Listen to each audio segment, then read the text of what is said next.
Yes, please. Good evening, everyone. Welcome to SD Commerce Career, Sector 10, Panchkula. This is CA Dheeraj here, and hope so you're doing well. In the previous class, हम लोगों ने circular flow of income के regarding कुछ last topic हमारा pending था. वैसे basically sir of the topic अगर हम बात करें normally circular flow of income के साथ उसका कोई लेना देना तो नहीं था, but next on macro economics जो आप रीड आउट करेंगे, मैक्रो इकोनॉमिक्स के अंदर there are two school of thoughts and two school of thoughts में वन ऑफ जो था वो अपने आप में क्या था sir, specially classical school and second आपका क्या था, Keynesian school. Clear? Because sir ये जो बेस था वो बेसिक आपका क्लियर होना मैंडेटरी है, because next on number of times आपके पास ये टॉपिक क्या किया जाएगा, डिस्कस किया जाएगा about the Keynesian theory, about the basically classical approach and plus एक डायग्रामेटिक आप लोगों ने एग्रीगेट सप्लाई की कर्व भी क्या करी, ड्रॉ करी. एंड एक डिस्टिंक्शन आप लोगों को दोनों के बीच में क्लियर हुआ कि सर जो क्लासिकल्स की अप्रोच थी ना वो एक टाइम तक, एंड वो 1929 के ग्रेट डिप्रेशन आने से पहले पहले तक आप लोगों की जो अप्रोच थी वो क्या थी, सही थी. And usually sir classical school of thought के अंदर जो हमारे इकोनॉमिस्ट थे वो कौन कौन थे? Number one is Adam Smith, number two James Mill, Marshall, clear, and अब पीगो, रिकार्डो, ये सब पर्सन जो थे अपने अपने इकोनॉमिस्ट हमारे क्लासिकल्स के अंदर रहे हैं, जिनका मेन व्यू पॉइंट जस्ट एक था कि फ्री इकोनॉमी होना. इन्होंने जो एडवोकेट किया वो क्या किया सर, फ्री इकोनॉमी है. एंड फ्री इकोनॉमी का मतलब क्या है, हमें गवर्नमेंट की इंटरवेंशन की कोई भी जरूरत नहीं है. जितने भी decision regarding the production, consumption, investment and about the central problems like what to produce, how to produce and for whom to produce, ये प्योरली मार्केट फोर्सेस अपने लेवल पे लेंगी एंड हमें गवर्नमेंट की इंटरफेरेंस की कोई रोल प्ले वहां पे नहीं. Clear? And main word is full employment equilibrium होना, जो इन्होंने यहाँ पे स्पेशली एडवोकेट किया क्या कि full employment equilibrium is the normal feature of this economy. And अगर सर कभी डिसइक्विलिब्रियम आएगा भी अगर होगा तो वेरी शॉर्ट पीरियड के लिए होगा. डिमांड सप्लाई ऑटोमेटिकली अपने आप को क्या करेंगी, सही करेंगी और आप दोबारा फिर इक्विलिब्रियम की पोजीशन में आ जाएंगे. बट सर क्लियरली वर्ड्स के अंदर गवर्नमेंट की इंटरवेंशन की कोई जरूरत नहीं, ये इनका कहना था, ये इनकी ओपिनियन थी. क्लियर? बट आफ्टर दैट नया पर्सन, नई इकोनॉमी, नई सोच के साथ एक पर्सन आया, that is called as the Keynesian school. Clear? जिसकी जो भी थ्योरी है वो एडवोकेटेड बाय लॉर्ड केन्स के द्वारा है, जो मॉडर्न इकोनॉमिस्ट अपने आप में माने गए हैं. क्लियर? जिनका बेसिकली सर एक्सपीरियंस क्या था, मैं ये नहीं कहता क्लासिकल्स गलत है, इन्होंने खुद भी यही सोचा, बट इन्होंने जो स्पेशली वर्ड यूज किया वो क्या सर, जब 1929 में ग्रेट डिप्रेशन आए थे तब इन्होंने क्लासिकल्स की थियरी को फेल होते हुए देखा कि वो जो तुम्हारा ऊपर कहना था क्लासिकल्स के अकॉर्डिंग फ्री इकोनॉमी है, फुल एम्प्लॉयमेंट इक्विलिब्रियम है और मार्केट फोर्सेस अपना वर्क करती रहेंगी और गवर्नमेंट की हमें कोई जरूरत नहीं. ये जो वर्डिंग्स थी ना कि 1929 के ग्रेट डिप्रेशन में मैंने फेल होते देखी हैं. और जो तुम्हारा सबसे बड़ा एक पॉइंट था, फ्लॉ था क्या, कि फुल एम्प्लॉयमेंट इक्विलिब्रियम कि resources are always fully employed होते हैं, ये सर आपकी जो बेसिकली थियरी है वो वर्क नहीं करेगी. क्लियर? क्योंकि आज की डेट में सर कोई ऐसी इकोनॉमी नहीं है जहां पे रिसोर्सेज ऑलरेडी फुली एम्प्लॉयड होंगे. There is always a capacity, हमेशा कुछ ना कुछ कैपेसिटी तो होती ही होती है कि आप अपनी प्रोडक्शन बढ़ा सकते हैं. क्लियर? तो मैं जहां तक प्रोडक्शन बढ़ा सकता हूं सर वहां तक तो प्रोडक्शन बढ़ाओ. और वैसे भी सर, वैसे भी जब मैं ये वर्ड कह रहा हूं कि मैं फुली एम्प्लॉयड हूं, मेरे रिसोर्सेज जितने थे वो फुली एम्प्लॉयड हैं, उसके बाद तो वैसे भी आप रिसोर्सेज की हेल्प से प्रोडक्शन बढ़ा ही नहीं पाओगे, क्योंकि जितनी प्रोडक्शन हो सकती थी वो मैक्सिमम मैं कर सका. बट कम से कम क्लासिकल्स के अकॉर्डिंग तो नहीं बोल रहा कि resources are always and already fully employed होंगे. मैंने फिर भी क्या कहा, नहीं सर कैपेसिटी होती है, जितना बढ़ा सकते हो उतना बढ़ाने की कोशिश करो, but there is always a capacity. और सेकंड थिंग, गवर्नमेंट की इंटरवेंशन बहुत मैंडेटरी है.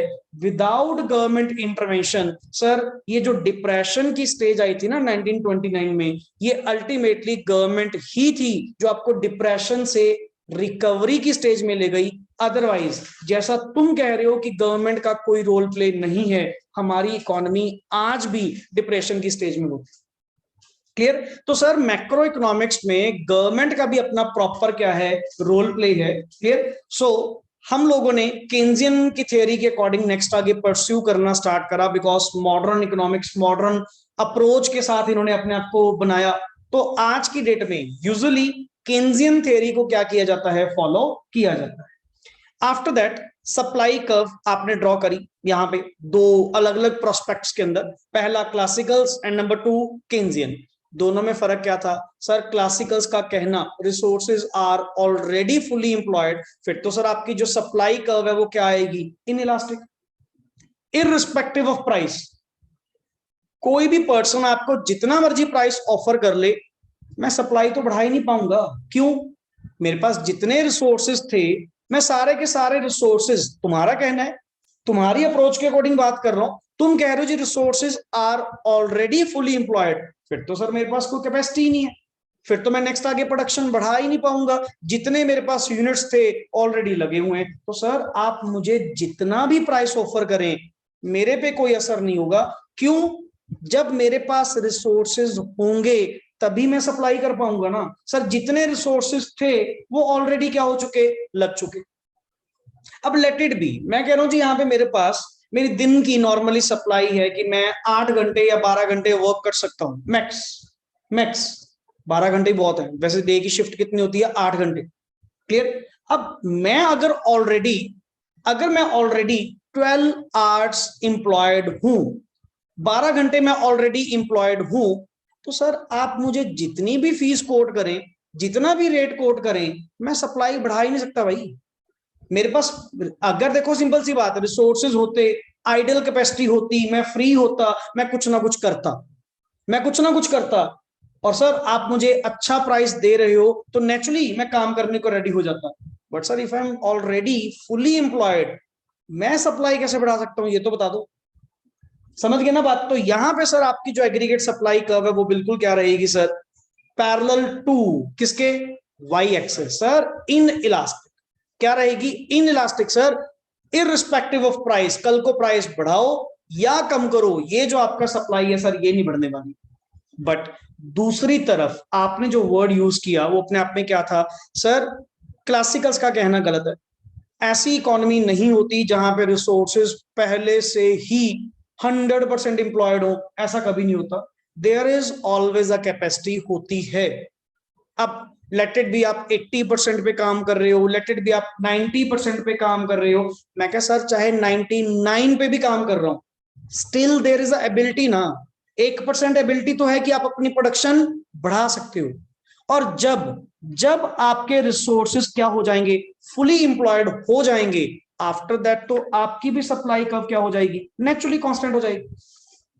फर्क दोनों में ये है, क्लासिकल्स का कहना ऑलरेडी स्टार्टिंग से ही, पहले दिन से ही, और केन्जियन का कहना सर पहले दिन से 100% इंप्लॉयड नहीं होते, रिसोर्सेज अंडर इंप्लॉयड होते हैं, उनको फुल एम्प्लॉयमेंट तक लाना पड़ता है। ये दोनों का फर्क है। अच्छा, इन इलास्टिक यहां भी था, इन इलास्टिक यहां भी है, बट फर्क ये है वो स्टार्टिंग से इन इलास्टिक है, ये बाद में जाके इन इलास्टिक हुई। क्लियर हो बात? तो सर देखिए, इसने सबसे पहले जो आपकी कर्व बनाई वो अपने आप में क्या बनाई, इलास्टिक। इलास्टिक का मतलब क्या हुआ, flexible sir, which can be changed according to the change in prices, because the resources are underemployed, resources are not fully employed, and I have the capacity to increase the production. आप अच्छा rate दीजिए, मैं काम करने को तैयार हूं। हाँ बट सर मैं अगर फुली ऑक्यूपाइड हूं, मेरे पास अगर कैपेसिटी ही नहीं है काम करने की, देन मैं भी सर कुछ नहीं कर पाऊंगा। बट वो एक लेवल के बाद, पहले थोड़ी। अब यहाँ पे ये जो तुम्हें एरिया ये वाला सारा दिख रहा है, ये वाला जो अंदर का एरिया है, ये आपको क्या शो कर रहा है कि सर रिसोर्सेज तुम्हारे अंडर एम्प्लॉयड थे, अगर रेट अच्छा मिल रहा है सप्लाई करो, काम करो बढ़िया। और जब आप इस लेवल तक पहुंच चुके, फुल एम्प्लॉयमेंट लेवल तक पहुंच चुके, फिर तो सर आप भी नहीं कुछ कर पाओगे। इसके आगे एक बात बता, प्राइस जैसे लेट इट बी यहाँ पे इतना था, कल को प्राइस और ऊपर चला जाए, कुछ हो जाए सर, कुछ हो जाए, तुम सप्लाई नहीं बढ़ा पाओगे, because you have achieved your full employment level. तो सर समझो, हमेशा कैपेसिटी बढ़ाने की, प्रोडक्शन बढ़ाने की या सप्लाई बढ़ाने की जो कैपेसिटी होती है वो फुल एम्प्लॉयमेंट से पहले पहले ही होती है। फुल एम्प्लॉयमेंट लेवल पे तो आपके रिसोर्सेज क्या हो जाते हैं, फुली यूटिलाइज्ड हो जाते हैं। तो जितना प्रोड्यूस कर सकते हो उतना ही प्रोड्यूस कर पाएंगे मैक्सिमम, इसके ऊपर कुछ नहीं। अब आप यहां पे कहेंगे सर फिर आप रिसोर्सेज और लगा लो। पहली बात, तुम माइक्रो लेवल पे रीड आउट कर रहे हो या मैक्रो लेवल पे? सर मैक्रो लेवल पे। और मैक्रो लेवल पे मींस ये पहली बात एग्रीगेट सप्लाई है, अकेला वर्ड सप्लाई नहीं है, एग्रीगेट सप्लाई। मतलब ये ऑलरेडी इकोनॉमी लेवल पे ही क्या चल रही है, बात चल रही है। क्लियर? एंड फर्स्ट डे का थोड़ा सा रिमेंबर अगर आपको करवाऊं, यहां पे मैक्रो इकोनॉमिक्स के अंदर हमारा मेन फोकस रिसोर्सेस को लेकर वो क्या होता है, फुल यूटिलाइजेशन ऑफ रिसोर्सेस करवाना, ऑप्टिमम यूटिलाइजेशन ऑफ रिसोर्सेस करवाना इज माय मेन मोटिव। कहां तो माइक्रो के अंदर तुम वर्ड क्या यूज करते थे, एलोकेशन ऑफ रिसोर्सेस, आप अपनी चॉइस के अकॉर्डिंग जहां पे बेस्ट रिजल्ट्स आपको मिलेंगे। क्लियर? यहां बस वर्ड है यूज कहीं करो, कहीं यूज करो, इकोनॉमी में यूज करोगे ना, लगाओगे तो यहीं पे। बस सर फुल यूटिलाइजेशन करना, 100% यूज करना, वेस्ट मत करना। मैक्रो इकोनॉमिक्स में ये मेरा point. Clear? And the last concept आपने डिस्कशन की regarding the great depression of 1929 and properly हमने डाटा बेस्ड भी इसके अंदर क्या किया, नोट डाउन किया। क्लियर? नेक्स्ट आगे हेडिंग दें सम बेसिक कॉन्सेप्ट्स। अभी तक जो टॉपिक आप लोगों ने पहले डिस्कस करा सर, वो टॉपिक कौन सा था, अपने आप में सर्कुलर फ्लो ऑफ इनकम, जिसमें डायग्रामेटिक वर्क भी था प्लस मिक्सअप थे, सारे टॉपिक्स हम लोगों के पास थे। बट नेक्स्ट ऑन जो टॉपिक हम डील करने जा रहे हैं तो सर बहुत इजी पार्ट है, तो बहुत इजी पार्ट, बट स्टिल हमें समझना जरूरी है कि सर यहाँ पे इकोनॉमिक्स के अंदर ना different type of goods use की जाती हैं। तो वो डिफरेंट टाइप ऑफ गुड्स कौन कौन सी होंगी उसके रिगार्डिंग तो कुछ डिस्कशन करेंगे। पहले कुछ बेसिक्स आपके साथ क्लियर करूंगा, क्योंकि एक आपके पास टॉपिक है, पहले अपने हेडिंग क्या लिखा, सम बेसिक कॉन्सेप्ट्स, उसके आगे लिख हेडिंग आपने लिखा सम कॉन्सेप्ट्स में हेडिंग कैसे, क्लासिफिकेशन ऑफ गुड्स। गुड्स की क्लासिफिकेशन को लेकर हमने बेसिकली यहां पे कुछ वर्ड्स डिस्कस करने हैं।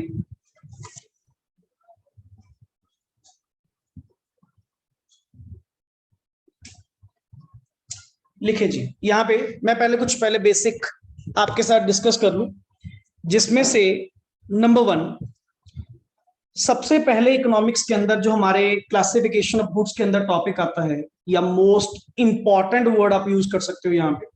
सर 2 तरह की गुड्स होती हैं, वन इज फाइनल गुड्स, लिखना नहीं है, final goods, and number 2 is intermediate goods. इसका प्रॉपर डिफरेंस आपको लिखवाऊंगा, बट पहले कॉन्सेप्ट समझो ये है क्या, फाइनल गुड्स का मतलब क्या हुआ या इंटरमीडिएट गुड्स का मतलब क्या हुआ, क्यों इन दोनों के बीच में डिफरेंस क्रिएट किया गया। हालांकि है तो दोनों गुड्स हैं, बट सर क्लासिफिकेशन वाइज इनको 2 टाइप्स में अलग अलग बांटा गया।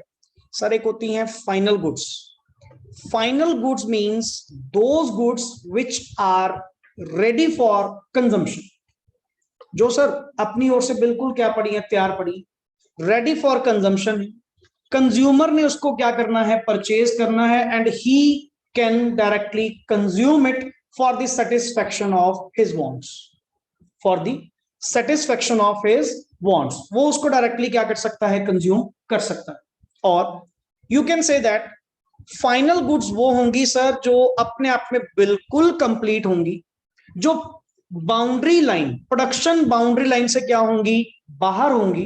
Clear? That goods are called as final goods, जिसके अंदर मैं ये कह सकता हूं कि सर कोई वैल्यू एडिशन करनी अभी पेंडिंग नहीं है, ये गुड्स हमारी ओर से बिल्कुल क्या पड़ी हैं सर, तैयार पड़ी हैं। एक तो होता है सर जिनके ऊपर नेक्स्ट आगे भी कुछ प्रोसेसिंग करनी है, जिन गुड्स को नेक्स्ट आगे अगले प्रोसेस में डाला जाएगा, फिर वैल्यू ऐड की जाएगी, कुछ ना कुछ नेक्स्ट ऑन चलता जाएगा। क्लियर? अब नॉर्मली चलो सर फाइनल गुड्स मतलब those goods which are ready for consumption, clear, by the ultimate consumer for their satisfaction of wants, कि वो अपनी वांट्स डायरेक्टली क्या करवा सकते हैं, सेटिस्फाई करवा सकते हैं बाय कंज्यूमिंग इट, क्लियर, या मे बी वो उसको एज अ कैपिटल गुड्स भी क्या कर सकते हैं, परचेज कर सकते हैं, what ever sir, what ever. But एक सेकेंड वर्ड आप यूज कर रहे हो, दैट इज इंटरमीडिएट।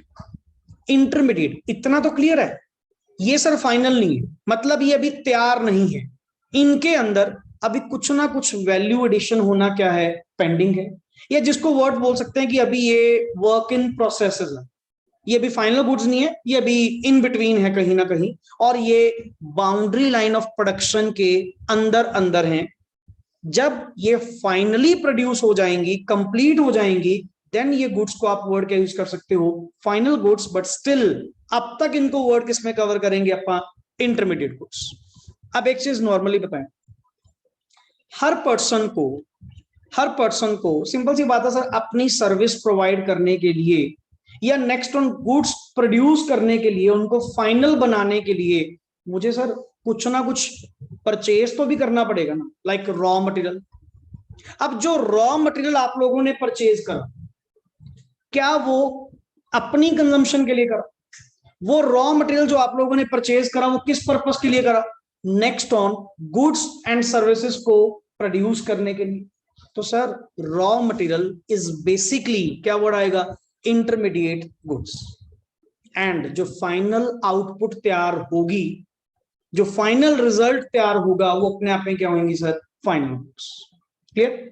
अब नॉर्मली हम लोग यहाँ पे, मैं अपनी सर्विस आपको यहाँ पे प्रोवाइड कर रहा हूं, तो मैं भी तो सर कितनी सारी अलग अलग सर्विसेज इकट्ठा करके अपनी आउटपुट जनरेट कर पा रहा हूं, तो that all consist of my intermediate goods, जो मुझे हेल्प आउट कर रही हैं नेक्स्ट आगे मेन सर्विस प्रोवाइड करने की।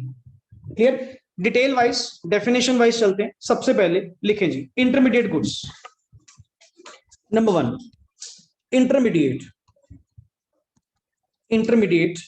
goods, these are those goods and services,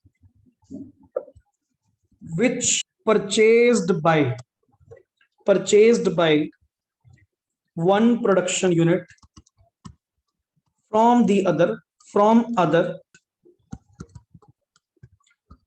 for during the year, for main word, for a point. पहले इतना समझ में आया सर? ये वो गुड्स एंड सर्विसेज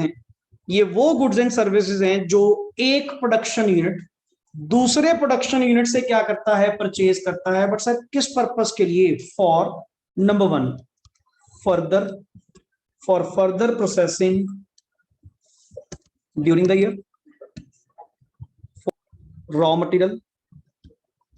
मटेरियल जैसे सबसे बड़ी एग्जांपल है रॉ मटेरियल। अब जितना भी फैक्ट्रीज में रॉ मटेरियल आ रहा है, वो भी तो किसी ने प्रोड्यूस किया होगा, तो मेरी लाइन आपको समझ में आई सर? ये वो गुड्स एंड सर्विसेज होती हैं जो एक प्रोडक्शन यूनिट दूसरे प्रोडक्शन यूनिट से क्या करता है, परचेज करता है, बट पर्पस क्लियर है सर, ये मैं अपने लिए नहीं ले रहा, ये नेक्स्ट आगे इस रॉ मटेरियल को प्रोसेस करके नेक्स्ट आगे क्या बनाया जाएगा, गुड्स एंड सर्विसेज बनाई जाएंगी। क्लियर? अब नॉर्मली सर, ये जो आपके सर नॉर्मली एपरेल्स हैं, जो आप लोग ये वियर करते हैं, कपड़े पहनते हैं, कपड़ा कौन सा डायरेक्टली सर आपके पास आता है? जो कंपनी ने, मैन्युफैक्चरर ने जो आपको ये टी शर्ट बनाकर दी या व्हाटएवर जो भी आपको बनाकर दिया, इसने पहले अलग अलग प्रोडक्शन यूनिट से क्या परचेज किया होगा, रॉ मटेरियल। किसी से सर बना बनाया पहले तो कपड़ा, अब जहां से कपड़ा आया वो कौन सा पहले कपड़ा था? पहले तो सर वो कॉटन परचेज की होगी, कॉटन से धागा बना होगा, धागे से नेक्स्ट आगे कपड़ा बना होगा, कपड़े से नेक्स्ट आगे टी शर्ट बनी, टी शर्ट के ऊपर नेक्स्ट आगे उसकी प्रिंटिंग एंड ऑल, उसको कलर दिए गए, तब जाके फाइनल एक आउटपुट कंज्यूमर के लिए क्या हुई, तैयार। बट सर आप देख रहे हो कितने सर्कल से वो पास होकर नेक्स्ट ऑन फाइनल आउटपुट कहां पे आई, मार्केट में आई। तो क्या सर हर पर्सन के द्वारा जो सामान प्रोड्यूस किया जा रहा है, क्या वो फाइनल गुड्स है क्या सर? नहीं सर। अगर आपने जो नेक्स्ट ऑन गुड्स परचेज करी, पॉइंट इज कस्टमर ने जो परचेज किया, क्या अपने लिए परचेज किया या next on goods and services बनाने के लिए परचेज किया, सो दैट कि उसको नेक्स्ट आगे वो रीसेल कर सके। यस सर, आपके सामने पड़ा ये रॉ मटेरियल जो आपने परचेज करा, किस पर्पस के लिए? नेक्स्ट आगे गुड्स एंड सर्विसेज को बनाने के लिए। तो सर ये आपके कौन सी गुड्स हैं? Intermediate goods. और number 2 B point, resale during by dealers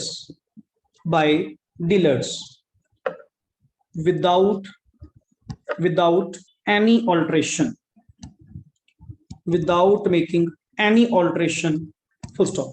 फिर तो आप क्या कहोगे सर? फिर तो इंटरमीडिएट गुड्स जो होती है ना, वो सिर्फ और सिर्फ मैन्युफैक्चरर के लिए होती है, क्योंकि पहले पॉइंट तो आपको यही कह रहा है कि आपने रॉ मटेरियल परचेज करा, रॉ मटेरियल को नेक्स्ट आगे प्रोसेस करके मैन्युफैक्चर करके आपने क्या बनाई? गुड्स एंड सर्विसेज बनाई। तो क्या सिर्फ ये फैक्ट्री वाले या जो तुम्हारे मैन्युफैक्चरर होते हैं, क्या सिर्फ यही इंटरमीडिएट गुड्स वर्ड यूज करते हैं? नहीं सर, नॉर्मल ट्रेडर भी, नॉर्मल डीलर भी। अब एक दुकानदार ने, ये तुम्हारे सामने नीचे कितनी सारी शॉप्स बनी हुई हैं, ये भी तो सामान परचेज करती है। अब आपके सामने नीचे डिपार्टमेंटल स्टोर है, अब उस डिपार्टमेंटल स्टोर में ऑलरेडी गुड्स तैयार पड़ी हैं। कहीं ना कहीं तेरा माइंड ये कह रहा था कि सर कोई रॉ मटेरियल आना, रॉ मटेरियल को तैयार करना, तब जाके तेरी फाइनल गुड्स बनती है। यही मतलब हुआ आपके माइंड में, तो यही था। फिर जो ये शॉपकीपर जितना भी सामान ये दुकान पे रखकर बैठे हैं, इनके पास जो गुड्स पड़ी हैं, इन्होंने जो परचेज करी होगी, ये भी तो कहीं से माल परचेज करके आपको नेक्स्ट आगे क्या कर रहे हैं? सेल कर रहे हैं। पहली बात, क्या कोई ऑल्ट्रेशन करते हैं? कंपनी से जो माल आया वो रखा एंड आपको वो नेक्स्ट आगे क्या किया? Sale. Even sir that goods are also called as intermediate goods for them. और दुकानदार ने अपनी कंजम्पशन के लिए थोड़ी वो लेकर आया, वो बेसिकली दुकान के अंदर जितना स्टॉक पड़ा है, जितना सामान पड़ा है, किस पर्पस के लिए? बेचने के लिए। एंड वो क्या करेगा सर? लेट इट बी कोई भी चीज है, 8 रुपए की चीज है, उसमें अपना प्रॉफिट मार्जिन एडअप करके आपको 10 रुपए की क्या करेगा? सेल करेगा। तो सर वो 8 रुपए की जो आइटम परचेज करी, वो भी तो अपने आप में क्या है? इंटरमीडिएट गुड्स है। तो सर जरूरी नहीं होता सिर्फ मैन्युफैक्चरर, इवन तेरे ट्रेडर। अच्छा एक एग्जांपल बताओ, मैं कार शोरूम में गया, मैंने कार परचेज करी एंड परचेज करके यूज करना स्टार्ट कर, ये अपने आप में फाइनल गुड्स हैं या इंटरमीडिएट गुड्स हैं? Because for the satisfaction of my want, मैं डायरेक्टली गया, एज अ कंज्यूमर गया, उसको परचेज करा एंड आफ्टर दैट उसको यूज कर लिया।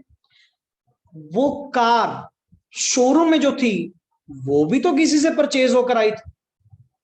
ये जितने भी तुम्हारे शोरूम्स हैं ऑटोमोबाइल सेक्टर के, जितने भी तुम्हारे ये कोई मारुति के, जिसके भी हुंडई के जितने भी शोरूम्स हैं, जो कार इनके पास खड़ी हैं, ये भी तो किसी से परचेज करी होंगी। उनके लिए वो फाइनल गुड्स है या इंटरमीडिएट गुड्स है? इंटरमीडिएट। क्यों? क्योंकि सर वो आगे बेचने के लिए लेकर आए। तो सर समझो, गुड्स वही होंगी, बट किसी के लिए वो फाइनल गुड्स हैं एंड वही गुड्स किसी के लिए क्या होंगी? इंटरमीडिएट गुड्स होंगी। क्लियर? तो हमने यहां पे मीनिंग क्या क्लियर किया सर? एक प्रोडक्शन यूनिट के द्वारा दूसरे प्रोडक्शन यूनिट से कोई भी गुड्स एंड सर्विसेज अगर प्रोड्यूस की गई, नेक्स्ट आगे गुड्स सर्विसेज बनाने के लिए या नेक्स्ट आगे सेल करने के पॉइंट ऑफ व्यू से, रीसेल करने के पॉइंट ऑफ व्यू से, तो वो जो गुड्स वो परचेज कर रहे हैं, वो बेसिकली अपने आप में क्या है? Intermediate goods. क्लियर? नेक्स्ट आगे लिख, नंबर 2 नीचे, number 2 final goods. Number 2 final goods.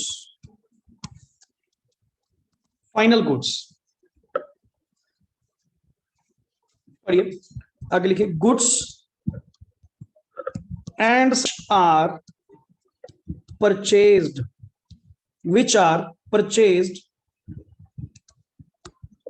for the purpose of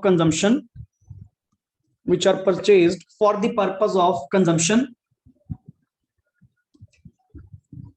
and investment are called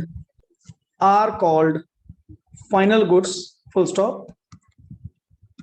These goods are outside the production boundary, outside the production boundary, full stop.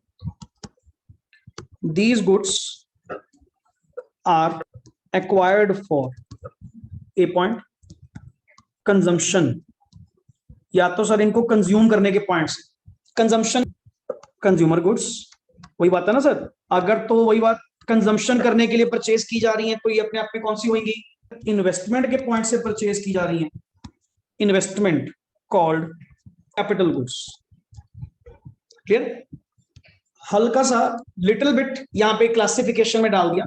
Intermediate में तो proper meaning था sir, proper वहां पे point आपने read out किया कि जो resale purpose के लिए या नेक्स्ट आगे गुड्स एंड सर्विसेज के प्रोडक्शन के लिए जो आपने बनाई या परचेज करी, that goods are called as intermediate. यहां तो क्लियर एक ही वर्ड था सर, इतना पता है ये जो गुड्स एंड सर्विसेज हैं, पहली बात ये प्रोडक्शन की बाउंड्री लाइन से बाहर है। बाहर होने का मतलब क्या है सर, ये अपने आप में बिल्कुल क्या पड़ी है, तैयार पड़ी गुड्स, इनके ऊपर नेक्स्ट आगे फर्दर प्रोसेसिंग नहीं होगी। अगर इसको तुम फाइनल गुड्स के अंदर कंसीडर कर रहे हो, मतलब ये फाइनल कंज्यूमर के द्वारा कंज्यूम करने के लिए क्या है, रेडी है। तो सर इसमें ना दो तरह की गुड्स होती हैं, वन इज कंज्यूमर गुड्स जो कंजम्पशन के लिए होती है, and second are capital goods जो इन्वेस्टमेंट पर्पस के लिए होती है। क्लियर? थोड़ा सा डिटेल में आगे आगे जाएंगे, बट वंस हमने क्लासिफाई करा कि गुड्स होती हैं सर दो तरह की, one is intermediate and second is final. Definition लिखी, अब लिखे इसका डिफरेंस, साथ के साथ खत्म करो। सेंटर में लाइन, सेंटर में लाइन, एक तरफ सेंटर में लाइन, ये आपको ना डिफरेंट बुक से मतलब मिक्सअप करके आप लिखेंगे, जो पॉइंट जहां अच्छा होगा वो आप अपनी नोटिंग का पार्ट बनाएंगे। सेंटर में लाइन, पहले पहले कौन सा लिख रहे हो, intermediate, number one intermediate goods, and number two final goods,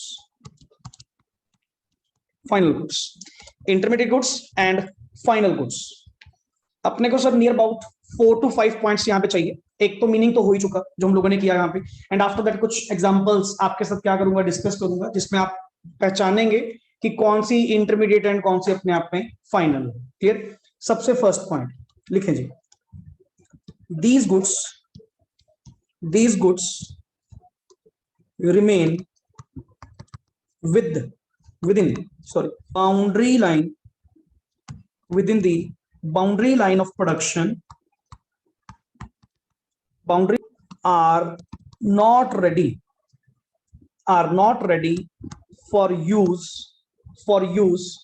final users। तभी तो सर इंटरमीडिएट वर्ड यूज कर रहा हूं। इंटरमीडिएट का मतलब क्या है कि अल्टीमेटली सर ये गुड्स अभी तैयार नहीं है, ये अभी with in the boundary line of production है, इसके ऊपर आगे वर्क होगा, प्रोसेस किया जाएगा, नेक्स्ट ऑन सर्कल्स में पास किया जाएगा, तब जाके ये फाइनल कंज्यूमर के लिए क्या होंगी, रेडी होंगी। बट अगर आप सोच रहे हो कि इंटरमीडिएट गुड्स को डायरेक्टली आप कंज्यूम कर सकते हो for satisfaction of their wants, तो ये तुम्हारी गलतफहमी है। फिर इंटरमीडिएट का मतलब ही क्या है, ऑन द वे, जो अभी रास्ते में सर अभी जो प्रॉपर वे से तैयार नहीं हुई, with in the boundary line. And final goods का मतलब ही क्या सर, जो अपने आप में क्या है, बिल्कुल रेडी, तैयार पड़ी है, जब चाहो जिस टाइम चाहो आप नेक्स्ट ऑन उसको क्या कर सकते हो, कंज्यूम कर सकते हो for your satisfaction of wants. लिखिए, these goods are outside production, outside the boundary line of, are ready and are ready for use final users, by their final users।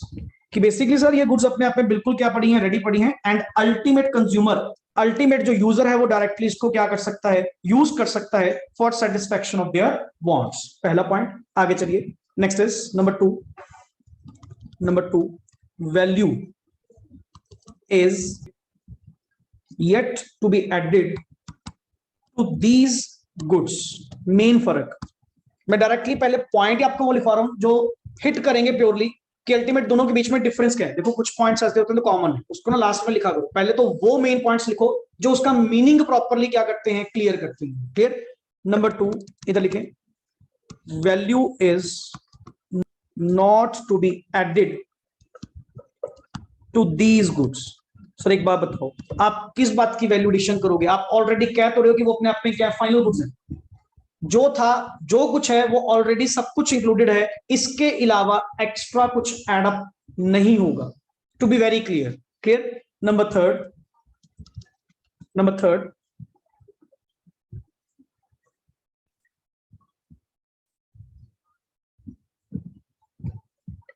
यहां पे आप लिखें these goods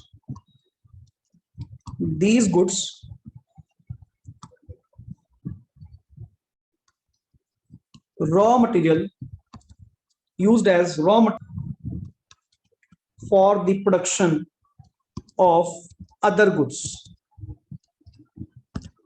सर आप चाहो तो, तभी तो इंटरमीडिएट वर्ड यूज कर रहे हैं। इंटरमीडिएट का मतलब ही क्या था कि इन गुड्स को आप नेक्स्ट गुड्स की प्रोडक्शन के लिए क्या कर सकते हैं, यूज कर सकते हैं। और वैसे भी ये एक प्रोडक्शन यूनिट के द्वारा दूसरे प्रोडक्शन यूनिट की क्या थी, परचेज थी, और मे बी वो एज अ रॉ मटेरियल उसको क्या करे, यूज करे for the production of next on goods. Clear. अच्छा यहाँ पे ना वर्ड यूज किया गया may be used as, actually यहाँ पे वर्ड क्या है सर, कोई भी गुड्स जिसकी भी तुम बात कर रहे हो, जिस भी तुम एग्जांपल ले रहे हो, या आपके माइंड में अगर डाउट भी होगा, sir, how could we identify that the particular good is intermediate goods or final goods?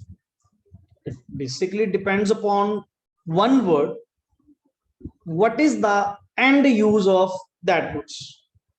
Sir अगर तो अभी तक जो आपने पढ़ाया, अगर तो उसका एंड यूज कौन कर रहा है, कंज्यूमर कर रहा है। एंड यूज कौन कर रहा है, कंज्यूमर कर रहे हैं, फिर तो सर नेचुरली वो अपने आप में कौन सी होंगी, फाइनल गुड्स होंगी। बट अगर एंड यूज करने वाला पर्सन कौन है, प्रोड्यूसर है। क्लियर। एंड वो उन गुड्स को यूज कर रहा है for the production of next on goods, आगे उसको बनाने के लिए, तो सर वो अपने आप में कौन सी होंगी सर, फिर इंटरमीडिएट गुड्स होंगी। अब जैसे एक छोटे से एग्जांपल आपके सामने, नेक्स्ट आगे कई वर्ड्स आएंगे, लेट इट बी। सर ये वर्ड बताओ, मिल्क, शुगर। क्लियर। ये अपने आप में इंटरमीडिएट गुड्स हैं या फाइनल गुड्स हैं? इंटरमीडिएट गुड्स हैं या फाइनल गुड्स हैं? Milk, sugar. सर दोनों है। कैसे? सर इट डिपेंड्स अपॉन आपने कैसे कहा जी ये दोनों है? सर डिपेंड करता है ना कि यूज करने वाला कौन है। अब मिल्क है सर, ऐसे तो मिल्क, नेक्स्ट ऑन आप गुड्स को, सर्विसेज को प्रोड्यूस करने में क्या कर सकते हो, यूज। आप मिल्क से आइसक्रीम बना सकते हो, मिल्क से, दोनों से, मिल्क शुगर से स्वीट्स बना सकते हो, डेजर्ट्स बना सकते हो। तो सर जब इसको नेचुरली जितने भी ये स्वीट्स वाले प्रोड्यूसर्स हैं, जब मिल्क को, शुगर को वो क्या करेंगे, यूज करेंगे। क्लियर। तो वो बेसिकली मिल्क एंड शुगर को एज अ क्या यूज कर रहे हैं, intermediate goods for the production of next on goods. But जब यही मिल्क एंड शुगर हम लोग अपने घर पे यूज कर रहे हैं फॉर द डायरेक्ट कंजम्पशन के लिए, सेटिस्फेक्शन ऑफ वांट्स के लिए, तो यही गुड्स आपकी क्या बनी, फाइनल गुड्स। तो सर वही तो लास्ट में पॉइंट हम लिखेंगे कि ultimately sir, ultimately the word final intermediate छोड़ो, ये तो चलो मीनिंग आपने बताया कि सर जो नेक्स्ट ऑन गुड्स की प्रोडक्शन के लिए यूज हो या रीसेल पर्पस के लिए यूज हो, वो अपने आप में क्या होता है, इंटरमीडिएट। एंड जो डायरेक्ट कंजम्पशन के लिए यूज होता है वो क्या होता है, अपने आप में फाइनल। ये तो ठीक है, इन दोनों के पीछे ना वर्ड एक ही है, क्या, what is the end use. And use क्या है सर वो बताओ। एंड यूज कंजम्पशन है, एंड यूज प्रोडक्शन है, ये डिफाइन करेगा कि वो फाइनल गुड्स हैं या इंटरमीडिएट गुड्स। हुआ क्लियर? चलिए नेक्स्ट आगे, ये थर्ड पॉइंट लिख लिया था, आगे लिखे नंबर थर्ड, यहां पे these goods, these are not used for the production for the production, ये नहीं यूज होती सर, ये नहीं यूज होती, ये तो अपने आप में फाइनल गुड्स है, तैयार पड़ी है। और एक तरफ तो आपने क्या कहा था कि value is not to be added, कि ये जो है अपने आप में बिल्कुल क्या पड़ा सर, तैयार पड़ा है, इसके अंदर कोई वैल्यू एडिशन, कुछ एक्स्ट्रा हम लोगों ने नहीं करना। ठीक है सर, आपकी बात बिल्कुल सही। Number 4, last point, number 4, these goods not included, these goods are not included in the estimation of national income. Underline the word not included. And जो goods are included in estimation of, उनको include करो। और वैसे भी sir आधी अधूरी goods जो हैं, जो इंटरमीडिएट गुड्स हैं, वो थोड़ी नेशनल इनकम का पार्ट बनती हैं। नेशनल इनकम में तो वो पार्ट बनेंगी जो गुड्स अपने आप में बिल्कुल क्या है, रेडी पड़ी हैं, फाइनल गुड्स हैं। अब एक चीज बताओ, जो अपने आप में इंटरमीडिएट गुड्स हैं, आपने क्या कहा था sir, value is yet to be added, इसमें और भी एडिशन हो सकती है। अगर तुमने इंटरमीडिएट गुड्स को नेशनल इनकम के अंदर काउंट कर लिया, फिर तो नेशनल इनकम भी बार बार चेंज करनी पड़ेगी। क्यों? जितनी बार उसके अंदर क्या होएगी, एडिशन होएगी, उतनी बार नेशनल इनकम चेंज होएगी।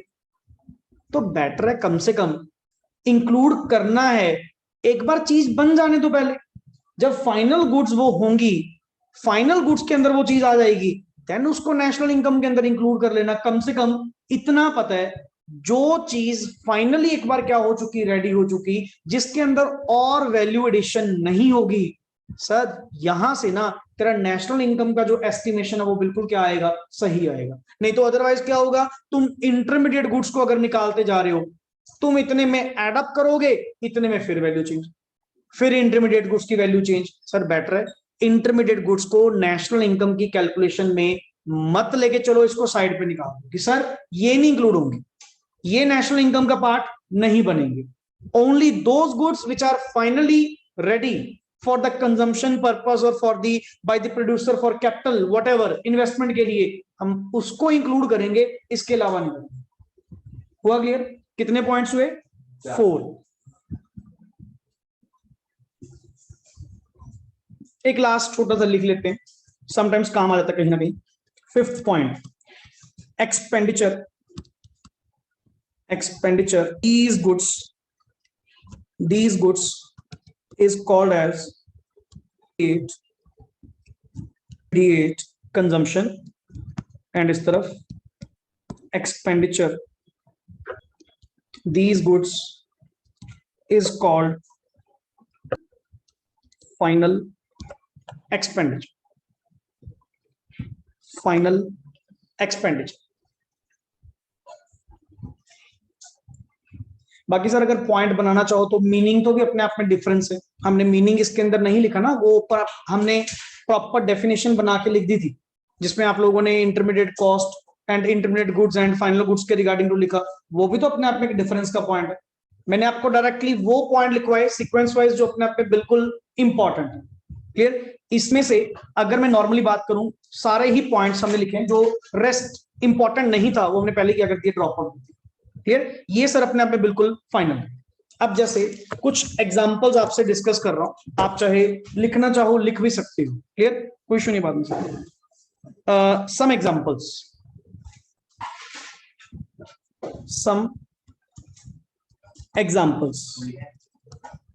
सम एग्जांपल्स, ये आपके मीनिंग क्लियर करने में हेल्प करेंगे ना, क्योंकि ये जैसे अपन ने हर बार stock flow, money flow, real flow में वो एग्जांपल्स वन वर्ड में की थी ना, ये आपको वहां पे काम आएंगे। क्लियर? Some examples. नंबर 1, आप लोग बताना साथ साथ, पेपर पब्लिशर कैसे? बिकॉज पब्लिशर उस पेपर की हेल्प से नेक्स्ट आगे क्या करेगा, बुक्स पब्लिश करेगा, तो नेचुरली सर इंटरमीडिएट गुड्स, बिल्कुल सही। नंबर 2 हमारे पास है by a factory, because factory में कोल को एज अ फ्यूल यूज किया जाएगा for the production of next goods and services. Clear? तो बेसिकली ये भी कोल परचेज्ड भी हमारा क्या हुआ, intermediate. Okay, car by a car dealer, car purchased by a car dealer, because resale करने के लिए, नॉट प्रोडक्शन, कम से कम रीसेल तो भी है, ये भी sir intermediate.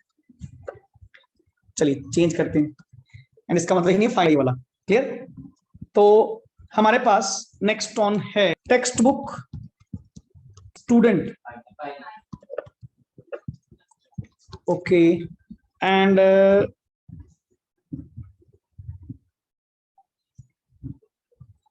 next on furniture, school. Check करो ध्यान से, सोचो। फाइनल सर, इसमें इंटरमीडिएट का क्या मतलब? इंटरमीडिएट में दो वर्ड थे, या तो उस गुड्स की हेल्प से नेक्स्ट आगे गुड्स बनाई जा रही, या नेक्स्ट आगे उसको एज अ रीसेल करने के पर्पस से लिया। अब स्कूल वालों ने फर्नीचर लिया, अब हम लोग भी तो यहाँ पे फर्नीचर ले रहे हैं। ये चेयर्स जो आपके सामने पड़ी, टेबल्स जो पड़े हैं, ये किस पर्पस के लिए हैं सर? हमारे फाइनल गुड्स हैं। मैं नेक्स्ट आगे गुड्स थोड़ी बना रहा हूँ, या इसको मैंने फर्नीचर की शॉप थोड़ी खोल रखी है कि लोग आ रहे हैं चेयर लेके जा रहे हैं। सर ये मेरी क्या है? Final goods, clear.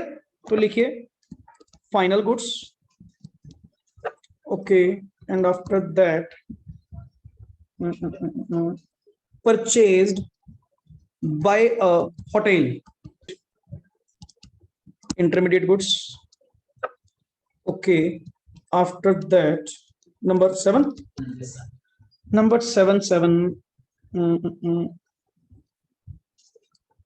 seeds, a farmer, farmer के द्वारा जो सीड्स परचेज किए जा रहे हैं कौन से होते हैं?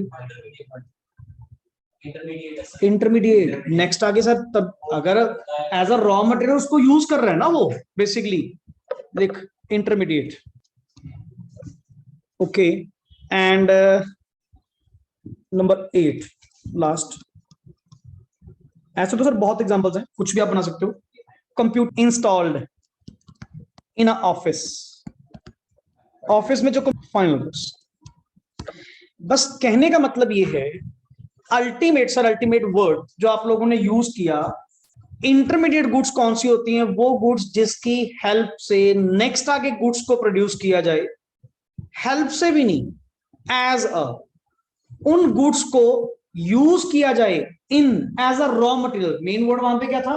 As a raw material. अगर उनको यूज किया जाए, देन वो अपने आप में क्या होंगी? देन वो अपने आप में क्या होंगी? Intermediate goods.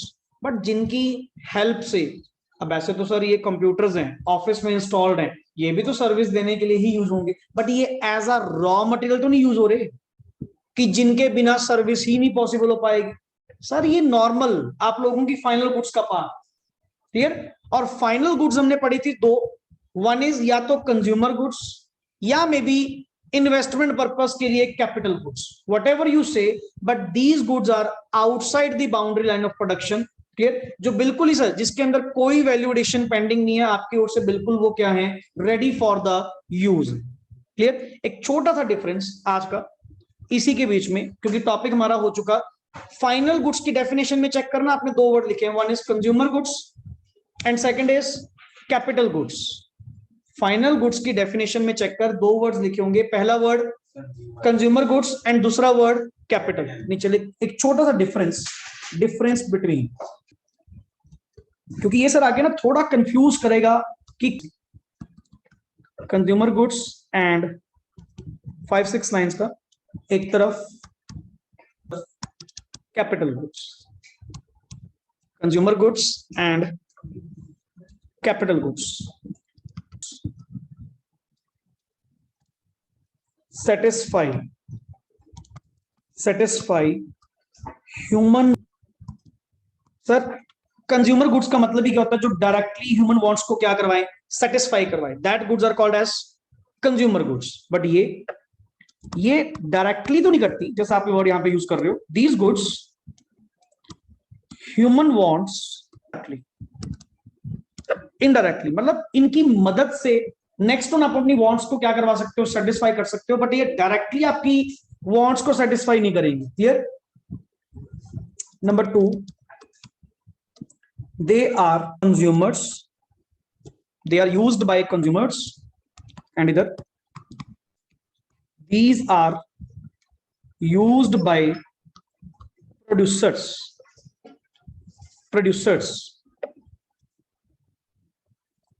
Number three,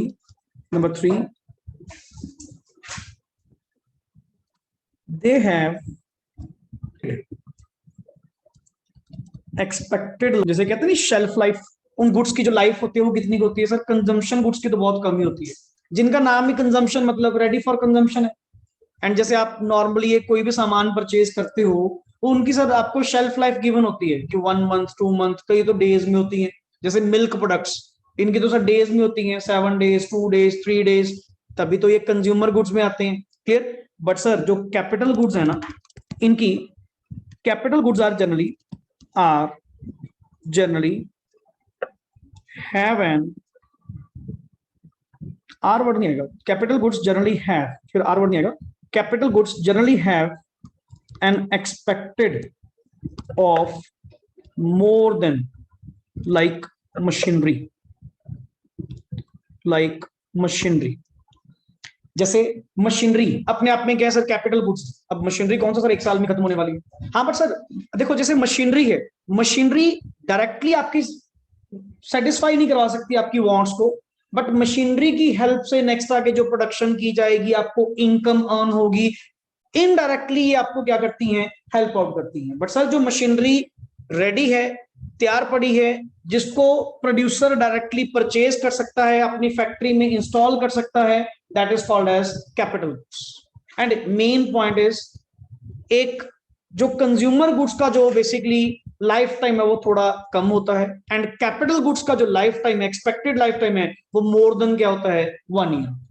clear? Just एक थ्योरेटिकली पॉइंट ऑफ व्यू से हमने यहाँ पे नोट डाउन कर लिया, however so irrelevant in the sense कि इतना भी इंपॉर्टेंट नहीं था, स्टिल कहीं ना कहीं शायद ये अपने काम आएगा, इसीलिए आप लोगों को साथ की। और वैसे भी आज टॉपिक चल ही रहा था इसके रिगार्डिंग, तो बीच में एक एक्स्ट्रा पार्ट कर ही लेते हैं। Is that clear? हाँ जी प्लीज। सब डिविजन है, ये फाइनल गुड्स की ही सब डिविजन है। इंटरमीडिएट गुड्स तो आपका अलग ही पार्ट था, उसकी सब डिविजन नहीं है, वो तो सब डिविजन आप पढ़ चुके।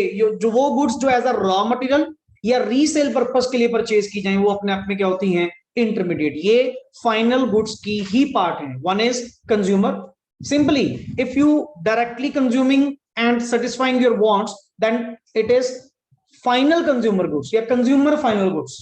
क्लियर? और जब बाय प्रोड्यूसर सेक्टर इनको परचेज किया जाए, दो पड़े थे ना, household and producer. Household जब परचेज करेगा तो वो कौन सी करेगा sir? Naturally consumer goods. Producer sector जब उन गुड्स को परचेज करेगा तो उसके लिए वर्ड क्या चलेगा?